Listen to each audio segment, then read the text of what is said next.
of lifted the thing up at Western Carolina. What are your impressions of the job he's done? He's done a great job. Veteran coach, led the FCS in 7 categories offensively, did a really good job.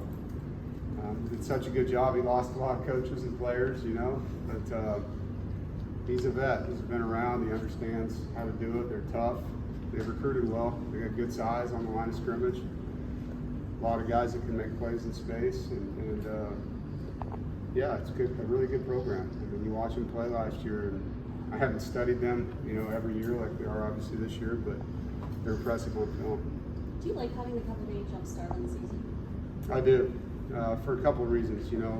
We practice all spring. We go through winter conditioning, summer conditioning, fall camp, and the guys are ready. They want to play a game. And then on the flip side, it gives us a couple days. And this season in particular, with playing 8 without a bye, every extra day we can get is a good day, from a recovery standpoint for the coaches too, just to be able to have a little extra time to clear our heads and get ready for another opponent. You've been on both sides of the FBS versus FCS games.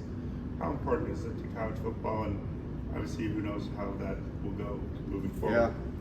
Yeah, being in FCS football for 6 years as a coach, those are huge games for programs, and obviously they make money for those schools as well, so they help support their budgets. But those kids, to get to play in a Power 4 stadium, great life experience for them, and they're good opponents. When you play in these games, you can't take anybody for granted. You have to understand that they're coming in here with nothing to lose when they play us, and having that perspective for me, because I played that level, coached that level, helps. When talking to the guys, for sure. When you look at Western Carolina's, whole lineup, is there a specific position group that stands out the most? Yeah, I think their quarterback's a really good player. Coach's son, you can see he's a game operator, manages things, makes quick decisions, accurate, doesn't turn the football over. Last year I thought their tailback position was really loaded. They've lost a couple guys, so we'll see, where that is. But they did a great job getting the football to the running backs last year in the passing game and the running game. But those two positions stand out. Coach Doeren, Grayson McCall spoke highly of Tony Gibson's defense, and just how much he's enjoyed going up against them during camp, and how it's going to prepare him for the season. How much have you enjoyed that iron sharpens iron aspect? Yeah, it's fun, to see the chess match. Coach and I and Coach Gibson back and forth, and then the quarterback's obviously a huge part of that. And they have good conversations after practice. Grayson and Tony on what you saw and what was hard today, and I think it's good information. Grayson's played football a long time. He's seen a lot as a starter, and so I think he appreciates being tested. There's not a coverage that he's going to see all season that he didn't see at training camp, so he's definitely ready for what's in front of him. Coach, you've had a lot of success generating turnovers in the last 3 seasons. What do you attribute that success to? It's buy-in. I think all schools talk about the importance of getting the ball back. It's buy-in by the players, and it's finishing plays. There's a lot of DBs, linebackers, different guys when the ball gets in their hands and you see them not finish the play. Our guys have finished plays. Pass rush, coverage tied together. Obviously the scheme helps too. When you have an extra guy dropping in coverage at times, you got more people that can break on the football. But it's 11 guys, and really 15 when you get into the rotation of a game that buy into it and they understand the value of, there's nothing more important in a game than possession of the ball. And so defensively getting that back, flips the field position, gains the momentum, puts their defense back on the field for our offense, all those things, it's complementary football. A lot of game day operations this year. What do you think is going to make a bigger impact? The communication ability up to that 15-second mark, or the tablets on the sideline? I think it might be team to team, depending on how they communicate. Teams that are no huddle are still going to be signaling everything. The teams that huddle have a bigger advantage with the headset technology. I think the tablets, for me, I'm more excited about, because I think the real-time, exact information that you get without having to, what did you see? Are you sure you saw that? Then asking a player to confirm what he saw, this is what happened, and so you can make quicker, real adjustments as a coach. And sometimes you come into the office the day after a game, watch the film, and you're mad, because you're like, if I would have known that was happening, I would have done X, Y, and Z. And you just don't always get accurate information because things happen really fast on game day. You don't always get the replay on the Jumbotron, so for me, that is what I'm more excited about, but I think both can help depending on the offensive style. How has Jihad kind of fit in at nickel, since he's gotten here over the Yeah, last? really versatile player. Played in a similar system at Syracuse, played safety and nickel for them, and then played in a different system at Ohio State. So, he's well versed. Fundamentally, he's been coached by some good guys on defense. Very confident player, and he fit right in. I mean, it was a very smooth transition with him. You had a very gifted two-way player in Kansas who could do pretty much everything, wide receiver, cornerback. When you recruit gifted two-way players in high school, what's kind of like the process of how you settle on a position, or maybe leave it open-ended where they can play both sides of the ball? Yeah, I was fortunate and unfortunate at Kansas. We played three guys both ways because we didn't have that many good players when we first got there. And Charles Gordon played both sides of the ball. Keith Talib played both sides of the ball. Our tailback John Randall played both sides of the ball. And that's a tribute to their stamina and ability. But what I learned from that is if you got a guy that can change the game, then try to change the game with them. And sometimes two-way players have the stamina to do that coming to college. Sometimes they don't, And so I'm open to it, obviously. We're doing it now with Isaiah Shirley. And there's guys that we're recruiting that I can't talk about, but that's something that, is interesting to them. And if they have the mental capabilities and the physical stamina, then I'm open to those things because it's been successful in my history. The ACC network just turned 5. What's kind of been your kind of takeaway from it so far in these 5 years?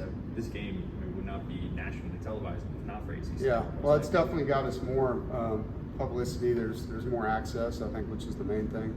You're in more homes, more countries, everything involved with that. And I think, as the years have gone, the network has improved. Like they learn each year how they can get better. I do appreciate that part. They're not hard-headed, and this is how we do it. Get used to it. If you have ideas, suggestions, if they make a mistake, being able to improve year after year. The talent that they've put on game day for us, has gotten better. We've built relationships with some of these folks, and it's fun to have them. I really enjoy getting to spend time with some of the staff that comes in. Coach Doeren, we always hear from the players just how excited they are for the first game of the season. But for you as a coach, what's it like for you when you wake up the first day of the new season? Every game's exciting for me. Like the first game, it's just been a while, but the longer you coach, the more you appreciate the opportunity and coming out of the tunnel with your guys and seeing the excitement, the energy, the anxiety, all of it. It's impossible to explain. You have to be a part of it as a coach or a player.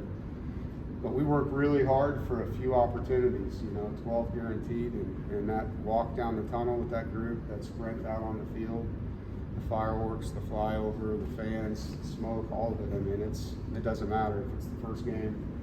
I think this is my 78th maybe home game. Like every one of them feels good. Western's going to fling the ball and then run off of that. Schematically, how difficult For your practice? Like, I'm sorry? You know that? I have an idea. Okay. This is my first rodeo.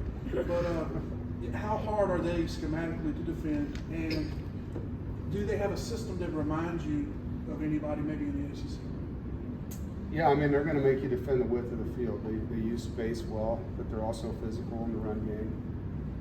It's an up-tempo offense, and so, how you defend that is don't let them have first downs. Don't give them positive first down yardage either. If you can get them in what we call off-schedule play calling, it helps the defense. And so you've got to perform well on those first and 10s or P and 10s. And then the third downs are really big because those offenses really crank up when they start getting first downs. And so getting them off the field. There's a lot of spread offenses we've played. I don't think they're anything different than the others.